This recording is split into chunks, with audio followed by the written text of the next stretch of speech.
Hey guys, welcome back to the channel, and today we're going to be reacting to How unhealthy are your AirPods?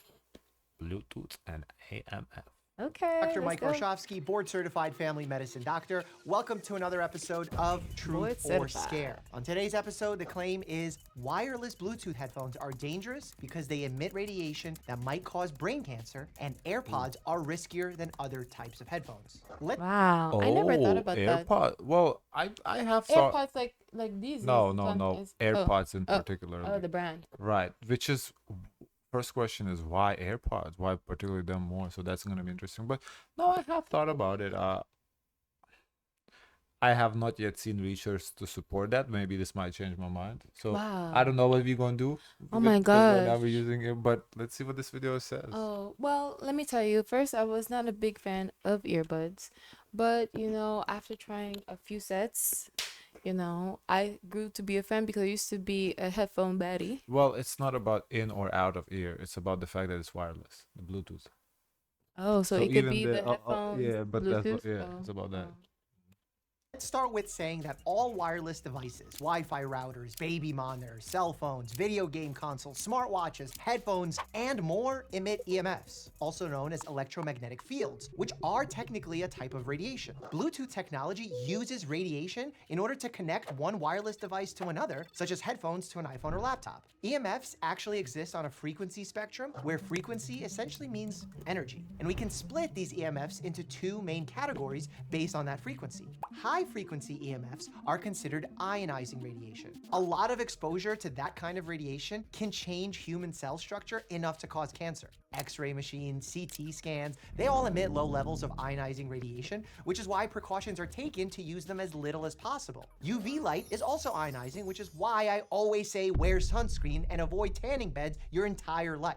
On the other hand, EMFs from very low to mid frequency are non-ionizing radiation. Non-ionizing radiation does not have enough energy to directly damage cell DNA, which is what happens when cancer develops. However, with this He said we're claim, good. the theory is that He said we and good.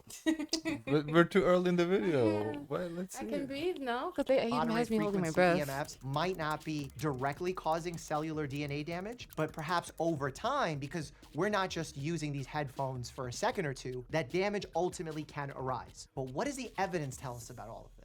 To be honest, there haven't been direct I studies think on we're looking at like, the health because we're the study. We're the study right I think now. so too. I think we're the study. Yeah.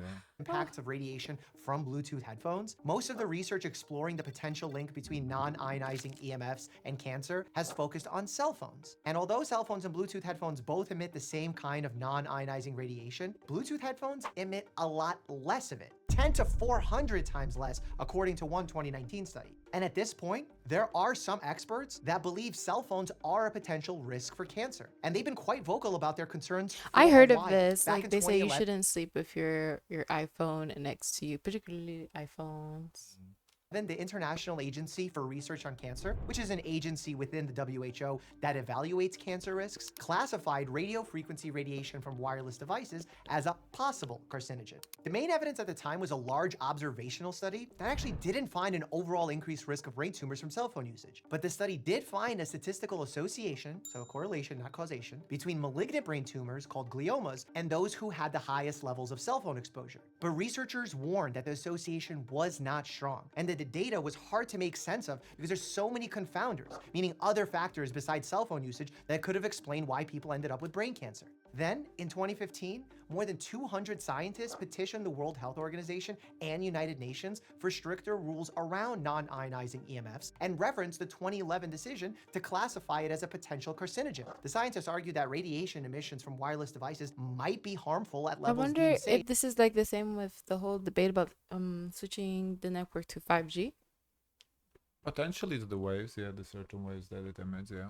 Under the existing guidelines. The petition came on the heels of a study that showed the heaviest users of cell phones and cordless phones were somewhat more likely to be diagnosed with meningiomas, which is a type of slow-growing brain tumor, but the association was again too weak for researchers to conclude that cell phone use generally caused meningiomas. Some more recent studies have been done, and they do suggest a link between cell phone usage and cancer or biological changes that might enable tumor formation, but all of them had flaws or substantial potential limitations, so the results have been framed as a reason to do more research and not as clear evidence that cell phone radiation is a risk factor for brain cancer. For example, one 2018 study found that high levels of radio frequency radiation cause cancerous heart tumors in male rats and mice. The study certainly made headlines, but researchers said the results could not be generalized to humans. First of all, the way that the rodents were exposed to radiation in the study was not how we use cell phones, and at the end of the day, rats aren't people.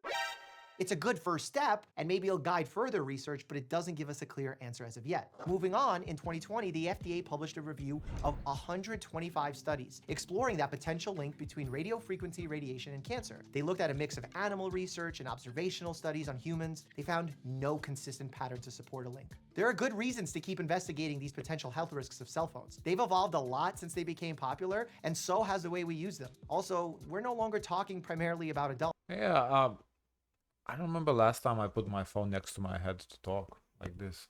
You know, like I don't remember last time I've done that. The only time I do that is, okay, I get a phone call and I don't want to be on speaker because Okay, I but don't when want. is the last time you've done that?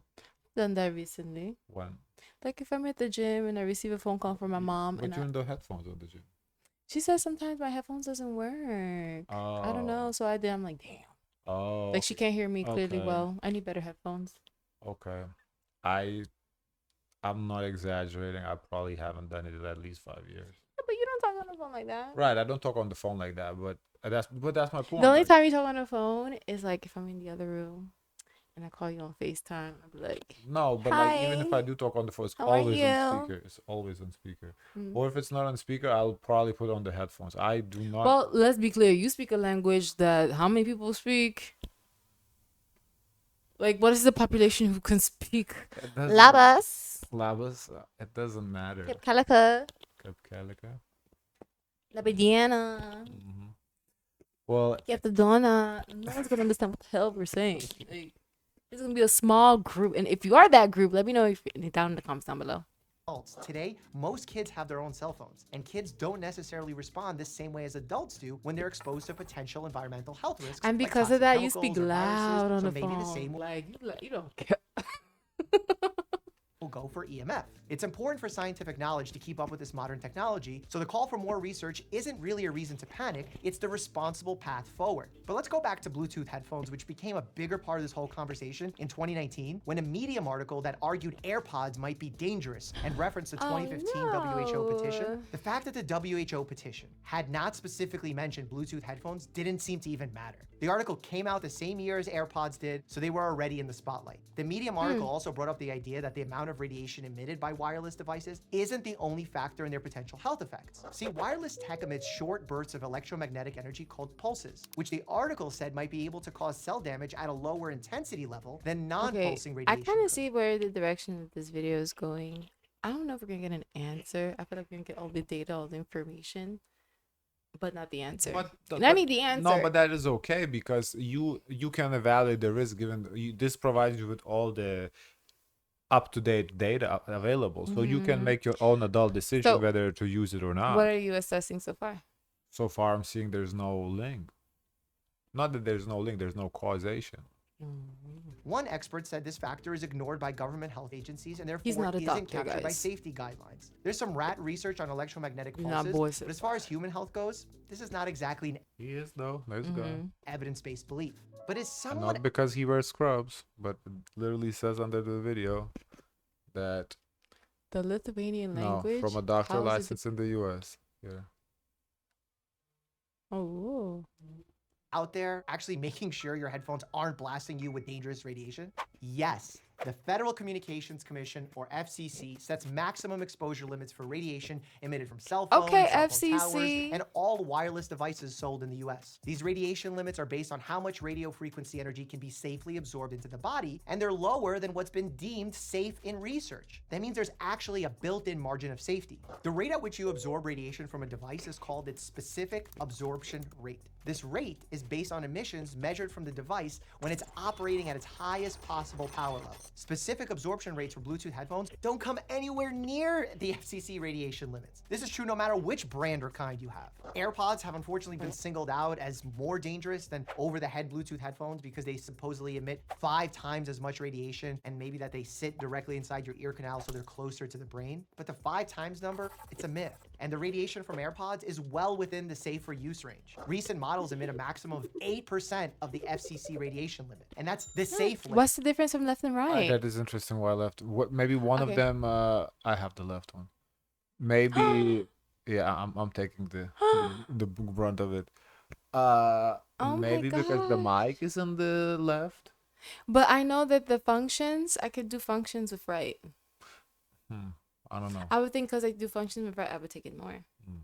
Limit. So 8% of the Oh safe my limit. God. That being said, skepticism around wireless devices is widespread enough that the FCC published suggestions for how to decrease radiation exposure from them, while also clarifying at the same time that the agency does not endorse any need to take reduction measures. But where does all of this leave us? You're exposed to non-ionizing radiation from so many devices in your life. It's all around you. Exposure from Wow. Bluetooth is just a small piece of Imagine that. like you live in a smart house.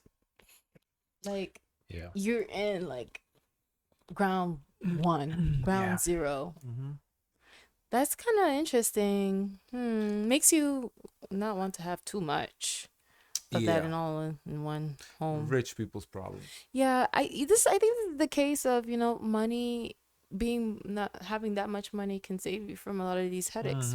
Because why we got into the topic in the first place is because we were curious about this what's that vehicle? The Tesla? Teslas.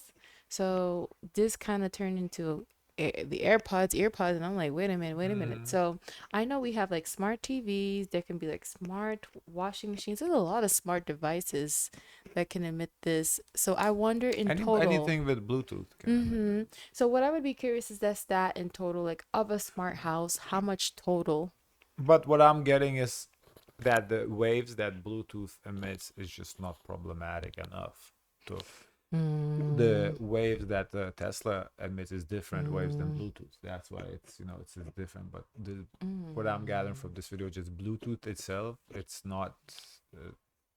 Now 5G waves might be different. Wi-Fi waves might be different. I don't know, but we talk particular Bluetooth. Bluetooth does seem to be deemed safe.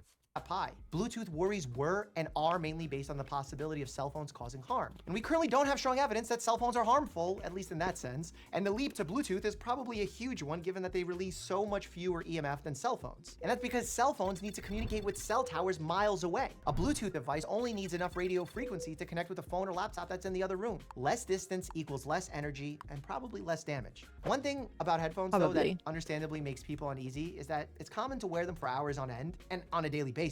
So this heavy usage is typical behavior, and if there's any chance they're dangerous to use and you've been using them a lot, I can understand those implications can be scary. But remember that right now, studies about cell phones and cancer that have involved humans have not been able to support a causal link. While we can't say with 100% certainty, I would say, try to use it, as little as possible. But if you can use it, it's not a big deal. Like, I mean, if you have to use it, it's not a big deal. Like, I would say don't, spend the whole day with it. If you can avoid that, don't do that.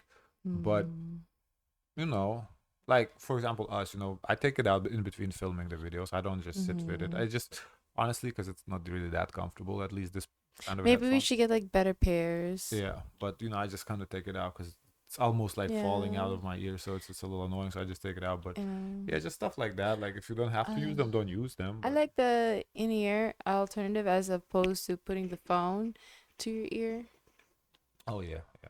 that there isn't one, but it's a good thing when researchers keep looking for something bad and can't even find it. If you're nervous about radio frequency radiation exposure, you could always take AirPod breaks or alternate between wireless and wired headphones. In fact, it might be a good idea to spend more time wired is and coming cell phone-free back for reasons unrelated to brain cancer fears, like the potential impact on your hearing, an accident risk, and cell phone. Right, that's interesting. How does it affect your hearing versus the cancer? Because it might not be too good for your hearing, something directly in your ear coming in. And like we're watching the videos, YouTube videos, the volume is not that loud. But if you're listening to music, it's coming in loud in your ear, Addiction, because that's a real thing. So on my truth or scare scale, where 0 is complete BS and 10 is absolute truth, this claim gets a 3.5. Click here to check out my reaction to some of Cool, interesting video. Yeah. Guys, of course, let us know your thoughts. Don't forget to like, comment, and subscribe. Join the Discord. And as always, share as much kindness as possible.